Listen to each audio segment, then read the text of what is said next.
അപ്പം ഞാൻ 2019 ഞങ്ങൾ ആദ്യമായിട്ട് സിനിമ സംവിധാനം ചെയ്യുന്നത്. ഞങ്ങൾ ബർത്തയും കൂടി ഞങ്ങൾ സിനിമ ഷൂട്ടിങ് കഴിഞ്ഞപ്പോഴത്തേക്കും കൊറോണ അഫക്റ്റഡ് ആയിട്ട് പിന്നെ നിങ്ങൾക്ക് അറിയാവുന്ന പോലെ അതിങ്ങനെ നീണ്ട് പോയതാണ്. 2022 ഞങ്ങളുടെ സിനിമ റിലീസായി. അത് വലിയ ചർച്ചയൊന്നും ചെയ്യാതെ ആ സിനിമ ഒരുപാട് സിനിമകൾ വന്നു പോകുന്ന കൂട്ടത്തിൽ അതും കടന്നുപോയി. ഇന്ന് 2024 ആ സിനിമയുടെ ബേസിൽ എനിക്കിവിടെ നിൽക്കാൻ പറ്റുന്നു എന്ന് അറിയുന്നതിലാണ് എനിക്ക് ഒരു സന്തോഷം നിങ്ങളുടെ ഒപ്പം പങ്കിടാനുള്ളത്. കാരണം എനിക്കും ബബിതയ്ക്കും സിനിമ സംബന്ധമായിട്ട് ഇതിനു മുന്നേ ഒരു എക്സ്പീരിയൻസും ഇല്ലാത്ത ആളുകളാണ്. ഞാൻ ബേസിക്കലി ഒരു ഇന്റീരിയർ ഡിസൈനറും ബബിത IT ജോബും ചെയ്യുന്ന ആളാണ്. ഞങ്ങള് 2017 എന്നിട്ട് സിനിമ മോഹം എനിക്ക് വളരെ കുഞ്ഞുനാളിലോട്ട് സിനിമ മോഹം ഉണ്ട്. എനിക്ക് തോന്നുന്നു ഞാൻ പലർക്കും പറഞ്ഞിട്ടുണ്ട്, എല്ലാവരും എന്നെ അറിയാൻ പാടാത്ത നിങ്ങൾ കേട്ടിട്ടുണ്ടാവത്തില്ല. ഞാൻ സ്കൂളിൽ പഠിക്കുമ്പോൾ ഇൻസ്പെക്ടർ ബൽറാം എന്ന് പറഞ്ഞ സിനിമ കണ്ട് ഞാൻ മൈമൺ തിയേറ്ററിലാണ് സിനിമ കാണുന്നത്. അത് കണ്ടപ്പോൾ എനിക്കൊരു ഫിലിം ഡയറക്ടർ ആവണമെന്നുള്ള ഒരു ആഗ്രഹമാണ്. സാധാരണ ഇങ്ങനത്തെ ഒരു ആക്ഷൻ സിനിമ കാണുമ്പോൾ എല്ലാവർക്കും ഒരു മമ്മൂട്ടിനെ പോലെ ആക്ഷൻ ചെയ്യുന്ന ഒരു ഹീറോ ആവണം, അങ്ങനെയൊക്കെ ഒരു ആഗ്രഹം വരുന്നു. പക്ഷെ എനിക്കൊരു ഇപ്പം IV ശശി എന്നൊക്കെ എഴുതി കാണിക്കുന്ന പോലെ എൻ്റെ പേരും എഴുതി കാണിക്കണം, എൻ്റെതായ ഒരു സിനിമ വേണമെന്നുള്ളൊരു അതിയായ മോഹമാണെന്ന് അന്ന് മുതൽ എനിക്ക് എക്സാക്ട്ലി അറിയാം. ആ തിയേറ്ററും ആ ഒരു മൊമെന്റും. പിന്നെ സിനിമയ്ക്ക് വേണ്ടിയിട്ട് ചെറിയ ചെറിയ കഥകളൊക്കെ ആലോചിക്കും. പക്ഷെ ഞാൻ ഭയങ്കര ഇൻട്രോവേർട്ട് ആയിട്ടുള്ളൊരു വ്യക്തിയാണ്. അപ്പം എനിക്ക് സംസാരിക്കാനായിട്ടോ എവിടെയെങ്കിലും മുൻകൈ എടുത്തിട്ട് ഈ ലക്ഷ്യത്തിലേക്ക് നടക്കാനായിട്ടോ എനിക്ക് പേഴ്സണലി ഭയങ്കര ബുദ്ധിമുട്ടാണ്. അങ്ങനെ പക്ഷെ ഞാൻ എന്നെ വളരെ ക്ലോസ്ഡ് ആയിട്ടുള്ള ആൾക്കാർക്ക് അറിയാം എനിക്കിങ്ങനെ സിനിമയോട് ഭയങ്കര ഒരു അതിയായ പാഷൻ ഉണ്ടെന്നുള്ള രീതിയിൽ. അങ്ങനെ 2013 ഞാനും ബബിതയും കല്യാണം കഴിക്കുന്നു. ഞങ്ങളൊരു അറേഞ്ച്ഡ് മാരേജിലായിരുന്നു. ഈ അറേഞ്ച്ഡ് മാരേജിന്റെ ഇടയിലും സിനിമ എന്ന് പറയുന്നത് ഞങ്ങളുടെ ഇടയിൽ ഒരു വിഷയമായിരുന്നില്ല. അങ്ങനെ കല്യാണം കഴിച്ച് പിന്നെ ഞങ്ങള് ഇപ്പോൾ നമ്മളുടെ ഒരു ലക്ഷ ടൈം എന്നൊക്കെ പറയുന്നത് സിനിമ കാണാൻ പോക്ക് അങ്ങനെയുള്ള കാര്യങ്ങളായിരിക്കുന്നതായിരുന്നു. പിന്നെ ഞങ്ങൾ കുറേ കൂടി കല്യാണത്തിന് ശേഷം കൂടുതൽ അടുത്തപ്പോഴാണ് ബബിതയ്ക്ക് മനസ്സിലാകുന്നത് എനിക്കിങ്ങനെ ഒരു വല്ലാത്തൊരു പാഷൻ ഉണ്ടെന്നും ഞാൻ ഇങ്ങനെ കുറേ കഥകൾ ചെറിയ കഥകളൊക്കെ എഴുതി വെച്ചിട്ടുണ്ടെന്നുള്ള രീതിയിൽ. അപ്പോൾ ബബിത നിന്ന് നമുക്ക് സിനിമയാക്കാം. അപ്പോൾ ഒരു ചെറിയ പരിപാടിയുള്ള അല്ല എന്നുള്ളത് എല്ലാവർക്കും അറിയാം. സിനിമ ആക്കുന്നുള്ള ബബിതയുടെ ഒരു പാഷന്റെ അല്ലെങ്കിൽ ഒരു കോൺഫിഡൻസിന്റെ പുറത്താണ് സിനിമ പിടിക്കാൻ വേണ്ടിയിട്ട് ഇറങ്ങുന്നത്. അപ്പോൾ ബബിതയുടെ ഒരു പ്രത്യേകത എന്ന് പറയുന്നത് ബബിത ഒരു ചെറിയ രീതിയിലൊരു കാര്യം കാണത്തില്ല. ഏറ്റവും ടോപ്പ് മോസ്റ്റ് ലെവലിലാണ് സംഭവം കൊണ്ടുവന്നെത്തിക്കാൻ വേണ്ടി ശ്രമിക്കുള്ളൂ. അത് അദ്ദേഹത്തിന്റെ പ്രൊഫഷണലും അങ്ങനെ ആയതുകൊണ്ടായിരിക്കാം. അങ്ങനെ എനിക്ക് തോന്നുന്നു 2015 ഞങ്ങളൊരു തിരക്കഥ എഴുതുകയും ഈ തിരക്കഥ പലയിടത്തും സംസാരിച്ചപ്പോഴത്തേക്കും ഇതിൽ അഭിനയിക്കുന്ന നടൻ മമ്മൂക്ക അഭിനയിച്ച നല്ലതാണ് മമ്മൂട്ടി. അപ്പോൾ ഈ മമ്മൂട്ടിയിലേക്ക് എത്തുക എന്ന് പറയുന്നത് മമ്മൂക്കയിലേക്ക് എത്തുക എന്ന് പറയുന്നത് ഇപ്പോൾ നമ്മളിപ്പോൾ പൊതുവെ കേൾക്കുമ്പോഴത്തേക്കും പുതുമുഖ സംവിധായകർക്ക് ഒരുപാട് അവസരം കൊടുക്കുന്നുണ്ടെന്ന് പറയുമെങ്കിലും ആ അവസരം കൊടുക്കുന്ന ആൾക്കാർക്കെല്ലാം എന്തെങ്കിലും ഒരു എക്സ്പീരിയൻസ് ഉണ്ടാവും. അപ്പോൾ ഞങ്ങൾ രണ്ടുപേരും ഞങ്ങൾക്ക് ഒരു എക്സ്പീരിയൻസ് ഇല്ല. പക്ഷെ ഞങ്ങൾ എന്നാലും ട്രൈ ചെയ്തു. ഞങ്ങൾ ജോർജേട്ടൻ മമ്മൂക്കയുടെ മാനേജർ അല്ലെങ്കിൽ മേക്കപ്പ് മാൻ ആയിട്ടുള്ള ജോർജേട്ടൻ വരെ ഞങ്ങൾ എത്തിയായിരുന്നു. ഞങ്ങളെ കഥ അവിടെ പ്രസന്റ് ചെയ്തായിരുന്നു. എനിക്ക് തോന്നുന്നു ഞങ്ങൾ ആ കഥ ഞങ്ങളുടെ ഫ്രണ്ട്സിന്റെ അടുത്തോ അല്ലെങ്കിൽ ഞങ്ങളുടെ ക്ലോസ്ഡ് ആയിട്ടുള്ള സർക്കിളിൽ പ്രസന്റ് ചെയ്യുമ്പോൾ ഭയങ്കര അപ്രീസിയേഷൻ കിട്ടിയ കഥയാണെങ്കിലും അവിടെ ചെന്ന് ഞങ്ങൾ പ്രസന്റ് ചെയ്യുമ്പോൾ ഞങ്ങൾക്ക് പ്രസന്റ് ചെയ്യാൻ ഭയങ്കര ബുദ്ധിമുട്ടാണ്. പ്രസന്റ് ചെയ്യാൻ പറ്റിയില്ല എന്നുള്ളത് തന്നെയാണ് സത്യം. കാരണം നമ്മളൊരു കോൺഫിഡൻസിനെ അവിടെ ഭയങ്കരമായിട്ട് ബാധിച്ചായിരുന്നു. ഞങ്ങൾ അതിന് മുന്നേ മമ്മൂക്കനെ ഒന്ന് കണ്ടായിരുന്നു. അപ്പോൾ അദ്ദേഹത്തിന്റെ ചാമും അദ്ദേഹം വരുമ്പോൾ എല്ലാവരും എണീറ്റിരിക്കുന്നതൊക്കെ കണ്ടപ്പോൾ നമുക്കൊരു പേടി കൊണ്ടായിരിക്കാം നമുക്കിത് ഞങ്ങളെ ഞങ്ങളുടെ ആ കഥ ഏറ്റവും മോശമായിട്ട് പ്രസന്റ് ചെയ്തേക്കുന്നത് നന്നായിരിക്കും. അപ്പൊ അതിനുശേഷം ഞങ്ങളെന്താ ചെറിയൊരു സിനിമയിലൂടെ ഒരു എക്സ്പീരിയൻസ് ഉണ്ടാക്കണം. എന്നാലാണ് നമുക്ക് എവിടെയെങ്കിലും പോകുമ്പോൾ എന്തെങ്കിലും ചെയ്തിട്ടുണ്ടെന്ന് കാണിച്ചാലാണല്ലോ നമുക്ക് അവസരങ്ങൾ കിട്ടുള്ളൂ. അങ്ങനെ ഒരു ചെറിയ സിനിമ ചെയ്യാം. അപ്പോൾ നമ്മൾ എപ്പോഴും ഏറ്റവും ബുദ്ധിമുട്ടൊരു ആർട്ടിസ്റ്റിനെ വെച്ച് സിനിമ ചെയ്യാനാണ്. മെയിൻ പ്രോബ്ലം എന്ന് വെച്ച് കഴിഞ്ഞാൽ അവരുടെ ഡേറ്റ് കിട്ടുക എന്ന് പറയുന്നത് ഭയങ്കര ടഫായിട്ടുള്ള ജോബായിരിക്കും. അപ്പോൾ കുട്ടികളിലെ സിനിമ ചെയ്യാം. അപ്പോൾ പുതുമുഖ ഉള്ള കുട്ടികളെ വെച്ച് സിനിമ ചെയ്യുമ്പോൾ അധികം ഡേറ്റിന്റെ ഇഷ്യൂ തന്നെയില്ല. അപ്പോൾ ഞാൻ നേരത്തെ ഒരു ചെറിയ കഥയിൽ നിന്നിട്ട് ഞാനും ബബിതയും കൂടി അതിന്റെ തിരക്കഥ എഴുതുന്നു. അങ്ങനെ ഒരു സിനിമയുടെ രൂപമാക്കി മാറ്റുന്നു. അതിനുവേണ്ടി സെർച്ച് ചെയ്തപ്പോഴാണ് നമ്മൾ മനസ്സിലാക്കുന്നത് ആർട്ടിസ്റ്റ് ഇല്ലാന്നുണ്ടെങ്കിൽ പ്രൊഡ്യൂസർ ഇല്ലാന്നുള്ള. അപ്പോഴും നമ്മൾ പ്രതീക്ഷ കൈവിടാതെ ഞങ്ങളിത് പലരും ഇതിൽ 2 കുട്ടികളുടെ പലർക്കും ഈ സിനിമയെ കുറിച്ച് ഒരു ബോധ്യം ഉണ്ടാകത്തില്ല എന്നുള്ളത് അറിയാം. 2 കുട്ടികളുടെ കഥയാണ്. പ്യാലി എന്നാണ് ആ സിനിമയുടെ പേര്. അതിലൊരു 6 വയസ്സുള്ള അല്ല 5 വയസ്സുള്ള ഒരു കുട്ടിയുടെ പേരാണ് പ്യാലി എന്നുള്ളത്. ആ കുട്ടിക്ക് ഒരു ബ്രദർ ഉണ്ട്, സിയ എന്ന് പറഞ്ഞിട്ട്. ഇവർ 2 പേരുടെയും സ്റ്റോറിയാണ് കംപ്ലീറ്റ്ലി വരുന്നത്. അപ്പോൾ ഇതിന് പല പ്രൊഡ്യൂസേഴ്സിന് ഞങ്ങൾക്ക് മലയാളത്തിൽ ഞങ്ങൾ കാണാത്ത പ്രൊഡ്യൂസേഴ്സ് ആരും ഉണ്ടാവത്തില്ല. ഓൾമോസ്റ്റ് എല്ലാവരെയും കണ്ടിറങ്ങി ഞങ്ങൾ പോയിട്ടുണ്ട്. മിക്കവരും ഇതിന്റെ ഒരു സ്റ്റോറി ത്രെഡ് കാര്യങ്ങളൊക്കെ രസമുണ്ടെന്ന് പറയുമെങ്കിലും ഇതിനൊരു കൊമേഴ്ഷ്യൽ വാല്യൂ അല്ലെങ്കിൽ ഇതൊരു സിനിമയായിട്ട് സക്സസ് ആയിട്ട് ഒരു മണി റിട്ടേൺ വരുന്ന ഒരു പോസിബിലിറ്റി എങ്ങനെയാണെന്നുള്ളത് അവർക്ക് ഭയങ്കര ഡൗട്ട് ആയാലും ഒരു ഞങ്ങൾ 2ാമത്തെ സിനിമയായിട്ട് നിങ്ങൾ ചെയ്യും, ആദ്യം വേറൊരു സിനിമ ചെയ്യുന്നു. അപ്പൊ ഞങ്ങളുടെ സമയം ഇങ്ങനെ പോയിക്കൊണ്ടിരിക്കും. അപ്പൊ 2017 ആയപ്പോഴത്തേക്ക് ഞാനും ബബ്ലിയും ഉള്ള ജോലിയും കാര്യങ്ങളെല്ലാം രാജിവെച്ചിട്ട് ഓക്കെ നമ്മളൊരു സിനിമ ചെയ്യും, അത് കഴിഞ്ഞിട്ടുള്ള ബാക്കി കാര്യങ്ങളുള്ള രീതിയിൽ ഒരു കപ്പിൾസിന് 2 പേർക്കും ജോലി ഇല്ലാന്നുണ്ടെങ്കിൽ എങ്ങനെ മുന്നോട്ട് പോകുന്നുള്ളത് നിങ്ങൾക്ക് ഊഹിക്കാവുന്ന ഒരു കേസായിരിക്കും. അപ്പൊ ഞങ്ങൾ അത്രയും സ്ട്രഗിൾ ചെയ്തിട്ട് ഞങ്ങൾ സിനിമ ചെയ്തേ പറ്റുള്ളൂ, ഇല്ലാണ്ട് ഞങ്ങൾക്ക് സർവ് ചെയ്യാൻ പറ്റില്ല എന്നുള്ള രീതിയിൽ ഈ പ്യാലി എന്ന് പറഞ്ഞ കഥയായിട്ട് തന്നെ മുന്നോട്ട് പോവുകയാണ്. അങ്ങനെ എനിക്ക് പരിചയമുള്ള ഒരു വ്യക്തിയാണ് സോഫിയ വർഗീസ് എന്ന് പറയുന്നത്. NF വർഗീസ് സാറിന്റെ മകളാണ്, മരിച്ച നടൻ NF വർഗീസ് സാറിന്റെ മകളാണ്. അവരോട് ഞങ്ങൾ ഈ സിനിമയുടെ കഥ ഇങ്ങനെ സംസാരിക്കുകയും അവർക്കത് ഇഷ്ടപ്പെടുകയും ചെയ്തു. പക്ഷെ അവർക്ക് സിനിമ പ്രൊഡ്യൂസ് ചെയ്യുന്ന അങ്ങനത്തെ കാര്യങ്ങൾ ഉണ്ടാകുന്നില്ല. വേറൊരു പ്രൊഡ്യൂസർ ഞങ്ങളുടെ സിനിമക്ക് ചെയ്യാന്നുള്ള വരികയും അദ്ദേഹത്തിന്റെ ഒരു കോ പ്രൊഡ്യൂസറായിട്ട് സോഫിയ ചേച്ചി ഞങ്ങളൊപ്പം ജോലി ചെയ്യുകയാണുണ്ടായത്. പക്ഷെ സിനിമ തുടങ്ങുന്നതിന് മുന്നേ ഈ പറഞ്ഞ പോലെ ഈ കൊമേഴ്ഷ്യൽ വാല്യൂ എന്ന് പറയുന്ന സാധനം ഇപ്പോഴും അഫക്ട് ചെയ്യുന്ന പോലെ ഞങ്ങൾക്ക് ഞങ്ങളുടെ ഒരു മെയിൻ പ്രൊഡ്യൂസർ സിനിമ തുടങ്ങുന്ന ഒരു 15 അല്ലെങ്കിൽ ഒരു 1 month ബിഫോർ അദ്ദേഹം വിഡ്രോ ചെയ്തു സിനിമയിൽ നിന്നിട്ട്. അപ്പോൾ പിന്നെ സിനിമ നടക്കത്തില്ല. ഈ സമയത്ത് ഞങ്ങൾ സോഫി ചേച്ചിയെടുത്ത് ഞങ്ങൾ പറഞ്ഞു, സോഫി ചേച്ചി ഇതാണ് കാര്യം, ഈ സിനിമയിൽ നിന്ന് ഒരുപോലെ നമുക്ക് റിട്ടേൺ കിട്ടത്തില്ല. ഇതാണ് അവർ പറഞ്ഞ കേസ്. ഞാനൊരിക്കലും നിങ്ങളുടെ അടുത്തത് മറച്ചു വെച്ചിട്ട് സിനിമ ഭയങ്കര ഹിറ്റാവുന്നു, ഈ സിനിമക്ക് കുറെ കാശ് തിരിച്ചിട്ടൊന്നും ഞാൻ പറയത്തില്ല. ഈ ഒരു കാരണം സിനിമയിൽ നിന്നിട്ടൊരു സാമ്പത്തിക ലാഭം ഒരിക്കലും ഉണ്ടാകില്ല എന്ന് പറഞ്ഞിട്ടാണ് നമ്മളുടെ മെയിൻ പ്രൊഡ്യൂസർ പിന്മാറിയിരിക്കുന്നത്. അപ്പൊ നിങ്ങൾക്ക് നിങ്ങളുടെ കോൾ നിങ്ങൾക്ക് ഡിസൈഡ് ചെയ്യാന്ന് പറയുന്നത്. അപ്പോൾ ചേച്ചി വന്നൊരു 1/2 മണിക്കൂർ സമയം എന്താന്ന് പറയുന്നു.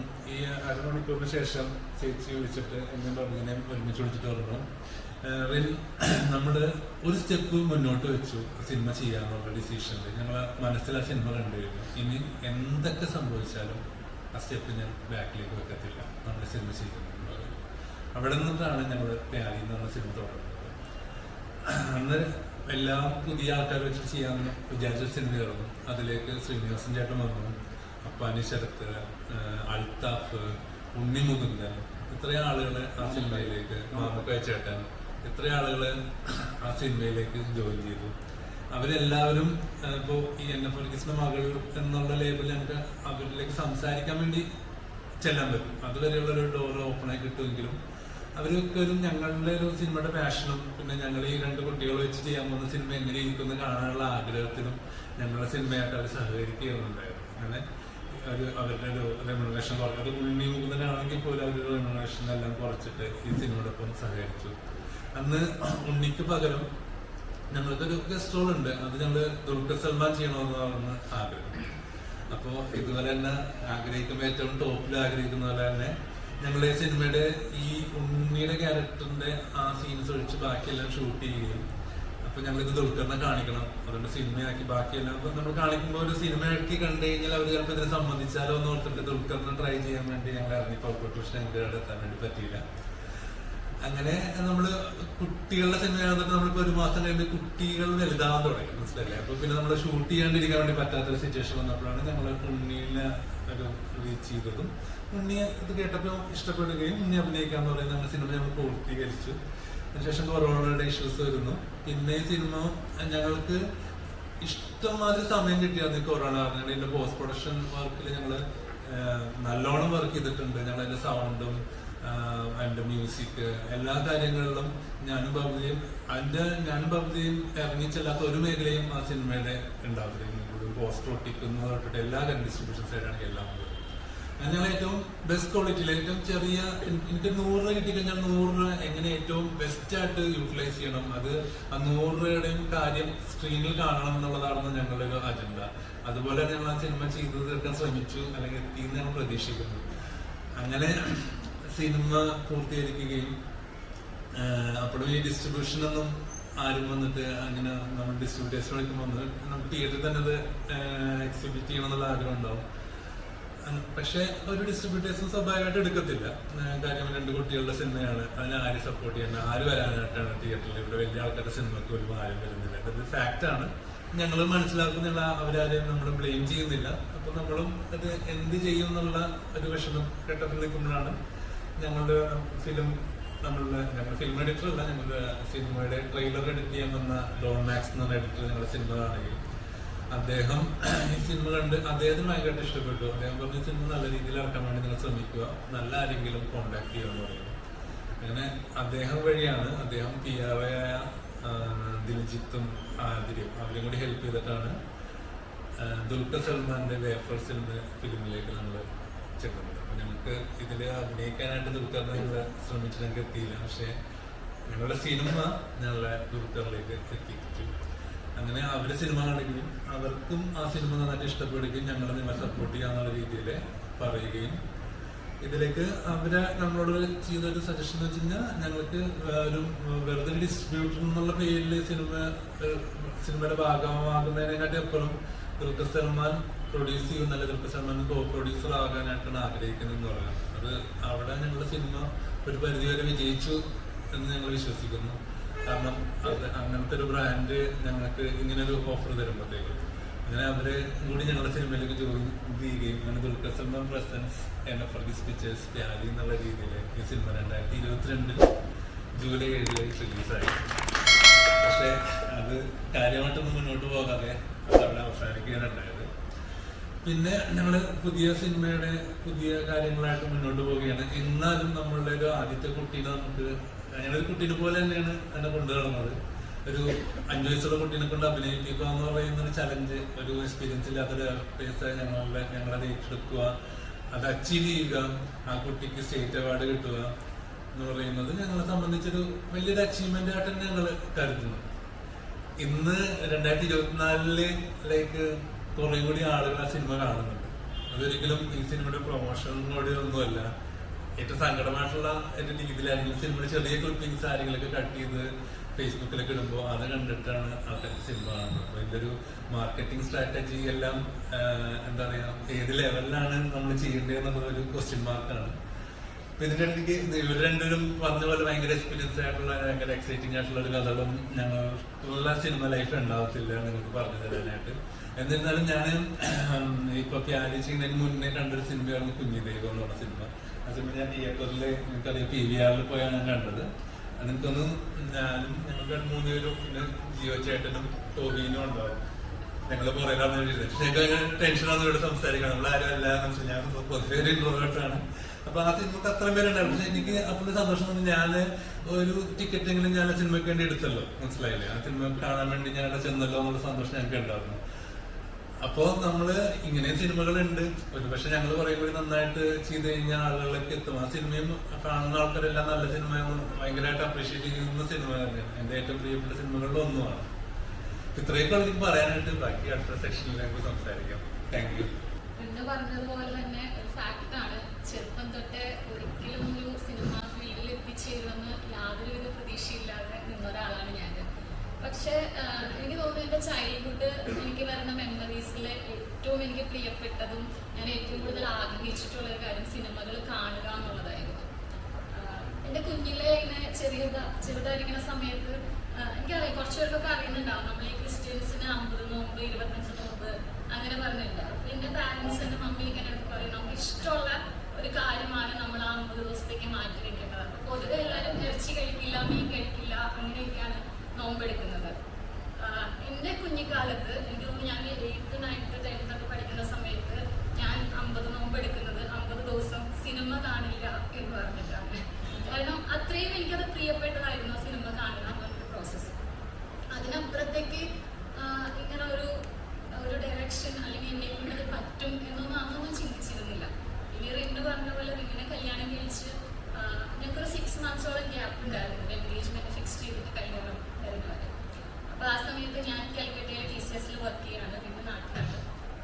ചെയ്യുമ്പോഴും കൂടുതലും ഞങ്ങൾ ഡിസ്കസ് ചെയ്തിട്ടുള്ളത് സിനിമയെക്കാളും ഉപരി റിന്നിന്റെ അടുത്ത് പറയും, റിന്ന് കുറെ കഥകൾ എഴുതി വെച്ചിട്ടുണ്ട്, ആ കഥകൾ റിന്നിനോട് പറയുണ്ടായിരുന്നു.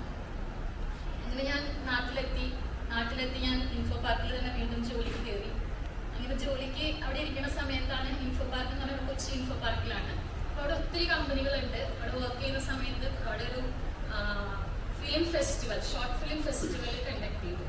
അപ്പം ഇങ്ങനെ ഷോർട്ട് ഫിലിം കോൺടെസ്റ്റ് ഉണ്ട്, അതിലോട്ട് അപ്ലിക്കേഷൻസ് അയക്കാം എന്ന് പറഞ്ഞപ്പോഴത്തേക്കും എനിക്ക് പെട്ടെന്ന് സ്ട്രൈക്ക് ചെയ്തത് ഓക്കെ എനിക്ക് ഇതിൽ പാർട്ടിസിപ്പേറ്റ് ചെയ്യണം എന്നൊരു ആഗ്രഹം മനസ്സിൽ വന്നു.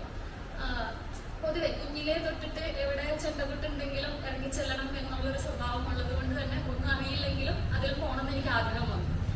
അപ്പോൾ അങ്ങനെ ഞാൻ പേര് കൊടുത്തു ഞാൻ വീട്ടിൽ വന്ന് റിങ്ങിനോട് പറഞ്ഞു ഞാനിങ്ങനെ പേര് കൊടുത്തിട്ടുണ്ട്, എനിക്കൊരു ഷോർട്ട് ഫിലിം ചെയ്യണം. അപ്പോൾ എനിക്ക് പക്ഷെ ഒന്നും അറിയത്തില്ല, അപ്പോൾ എന്നെ ഹെൽപ്പ് ചെയ്യണം എന്ന് പറഞ്ഞു. അപ്പോൾ ഇറ്റ്സ് ലൈക്ക് റിന്നിന്റെ ഒരു മനസ്സിൽ റിന്ന് ഒരു പക്ഷേ കുഞ്ഞുനാൾ തൊട്ടേ ആഗ്രഹിച്ചിരുന്നൊരു കാര്യം ഒരു മൊമെന്റിൽ വന്ന് ഞാൻ പറയുമ്പോൾ സന്തോഷമാണ് എനിക്ക് അവിടെ കാണാൻ പറ്റിയത്. അതിനുശേഷം ഞങ്ങൾക്ക് ഒരുപാട് ലിമിറ്റേഷൻസ് ഉണ്ടായിരുന്നു. കാരണം ഞങ്ങളുടെ ഇതിന്റെ ടീമിലുള്ള ആൾക്കാർ തന്നെ അഭിനയിക്കണം, അവർ തന്നെ ചെയ്യണം. പക്ഷെ ടെക്നിക്കൽ സപ്പോർട്ടിന് നമുക്ക് പുറത്തുനിന്ന് ആൾക്കാരെ എടുക്കാം. അങ്ങനെയായിരുന്നു. അങ്ങനെ റിന്ന് എനിക്കൊരു ചെറിയൊരു ത്രെഡ് പറഞ്ഞു തന്ന ഒരു 9 മിനിറ്റിന്റെ ഷോർട്ട് ഫിലിം ഞാൻ ഡയറക്റ്റ് ചെയ്തു. കിസ് എന്നാണ് ആ ഷോർട്ട് ഫിലിമിന്റെ പേര്. 2014 അത് ചെയ്തത്. അപ്പോൾ ആ ഷോർട്ട് ഫിലിം ഞങ്ങൾ ഷൂട്ട് ചെയ്ത് എഡിറ്റ് ചെയ്യാനായിട്ട് ഞങ്ങൾ പോകുന്നത് വാസന്തി എന്നൊക്കെ പറഞ്ഞ മൂവി ഡയറക്ട് ചെയ്ത സ്റ്റേറ്റ് അവാർഡ് വിന്നറായ ഷിനോസ് റഹ്മാനിക്കയുടെ അടുത്തേക്കാണ് പോകുന്നത് എഡിറ്റ് ചെയ്യാനായിട്ട്. അപ്പോൾ ഷിനോസിക്കയുടെ അടുത്ത് റഷസ് കൊണ്ട് കൊടുത്ത് എഡിറ്റ് ചെയ്യാൻ പറഞ്ഞപ്പോഴത്തേക്കും പുള്ളി ഇങ്ങനെ എൻ്റെ അടുത്ത് ചോദിച്ചു ആദ്യമായിട്ടാണോ ചെയ്യുന്നതെന്ന് ചോദിച്ചു. പുള്ളി ഫസ്റ്റ് ടൈമാണ് ചെയ്യുന്നത്. അത് കഴിഞ്ഞ് പുള്ളി ഒരു കുറച്ച് ദിവസം എടുത്ത് അത് എഡിറ്റിംഗ് ഒക്കെ കഴിഞ്ഞ് ഞങ്ങളെ വിളിച്ചു, ചെല്ലാൻ പറഞ്ഞു കാണാനായിട്ട്. അങ്ങനെ ഞങ്ങൾ ചെല്ലുന്ന സമയത്ത് പുള്ളി നമ്മളൊരു ഔട്ടൊക്കെ കണ്ടു കഴിഞ്ഞപ്പോഴത്തേക്കും നമ്മൾ ഏകദേശം വിചാരിച്ച പോലെയൊക്കെ അത് വന്നിട്ടുണ്ട്.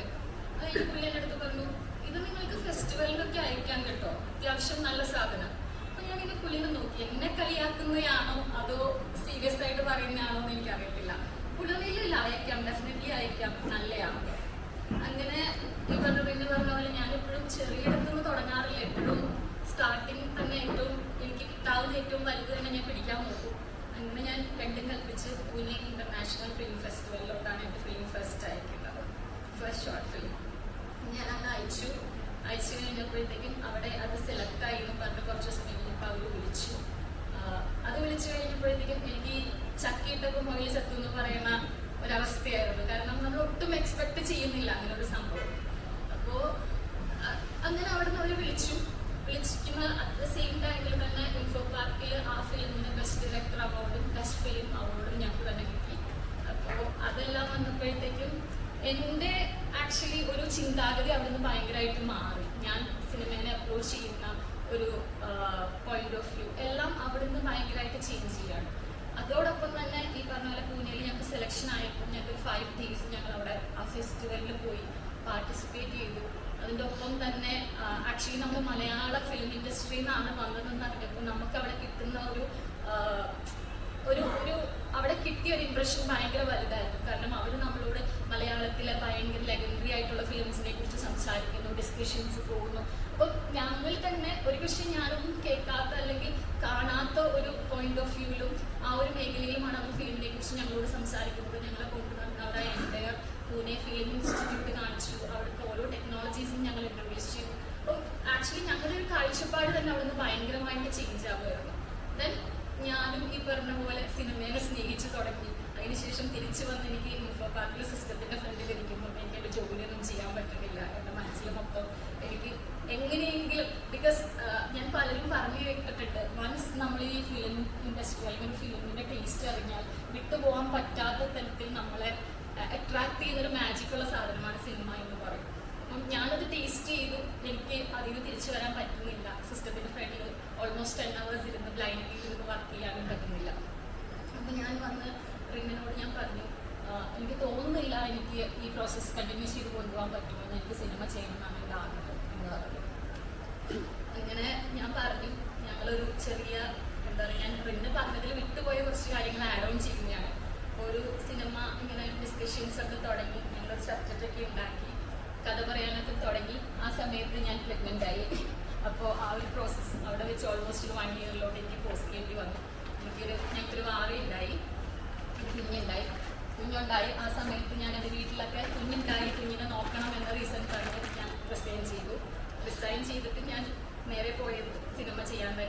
സിനിമയുടെ പിറകിലാണ് നടന്നത്. അങ്ങനെയാണ് ഞങ്ങൾ പ്യാലിയിലോട്ട് എത്തിയ കാര്യങ്ങളൊക്കെ റിനു പറഞ്ഞു.